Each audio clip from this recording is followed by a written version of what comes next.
নারায়ণগঞ্জের সোনারগাঁয়ে প্রায় ৭ কোটি টাকার ব্যয়বহুল উন্নয়ন প্রকল্পেও কাজের গাফিলতি চোখে পড়ছে। মোগরাপাড়া চৌরাস্তায় সিএনজি স্টেশনের পাশের অংশে প্রায় ৯ থেকে ১০ ফিট রাস্তা ঢালাই না দিয়ে কাজ শেষ করেছে সংশ্লিষ্ট ঠিকাদার।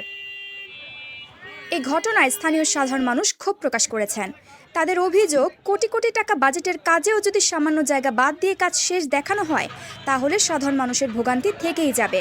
স্থানীয়দের প্রশ্ন, এই কাজটুকু করবে কে? আবার কি নতুন বরাদ্দ দিতে হবে ঠিকাদারকে? এই অবশিষ্ট কাজের জন্য অকেজো হয়ে পড়েছে ড্রেন ও যানবাহন চলাচল। কাদামাটি জমাট হয়ে পরিবেশ দূষিত হয়েছে। অবশিষ্ট অংশের জন্য প্রবেশ মুখ অচল হওয়ার পথে। এ বিষয়ে সংশ্লিষ্ট কর্তৃপক্ষের কোনো বক্তব্য পাওয়া যায়নি। তবে এলাকাবাসী বলেছেন, এ ধরনের কাজ উন্নয়নের নামে জনগণের সাথে প্রতারণার শামিল। তারা দ্রুত অসম্পূর্ণ অংশটুকু সম্পন্ন করার দাবি জানিয়েছেন। ভাই, এই যে আমরা গাড়ি রাখতে পারি, বিরাট কষ্ট। এই থেকে লাগিয়া মানুষ হাঁটতে পারে না, যাইতে পারে না, চলতে পারে না, বিশাল সমস্যা। পুরো ডেন্ডার নষ্ট থাকে যে কার্পেট দিত, তা আপনার সুবিধা হতে বেশি আর কি। আমরা যাই দিতাম, মানুষ যাই যেত, কত সুন্দর বেশি না গিয়া কষ্ট জায়গা। আমরা যে আপনার সুবিধা হয়, যারা আপনার কার্পেটটা ঠিক করে দেয়, যারা আমাদের আমার সুবিধা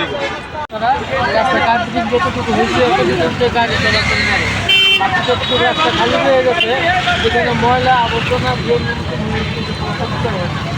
এখন মানুষের যাতায়াত করতে একটু সুবিধা হয়, মানুষ যেতে পারে না, রাস্তা পারাপার নিতে পারে না, যেদিকে যাতায়াত করবো রাস্তা বন্ধ হয়ে যায়। তো এখানে কাজে কাজ কিছু এই জন্য নয়, এখানে কিছু কাজ হবে না। আশা করি এটা প্রশাসন এটা দেখবে এবং পুলিশের দেখবে, যাতে রাস্তাটা মেরামত করা হয়, মানুষ যাতে সবার ব্যক্তিগত কোনো রকম অসুবিধা না হয়। ফাহাদুল ইসলামের তথ্যচিত্রে ঐশী মণ্ডল, চ্যানেল 21, সোনারগাঁ।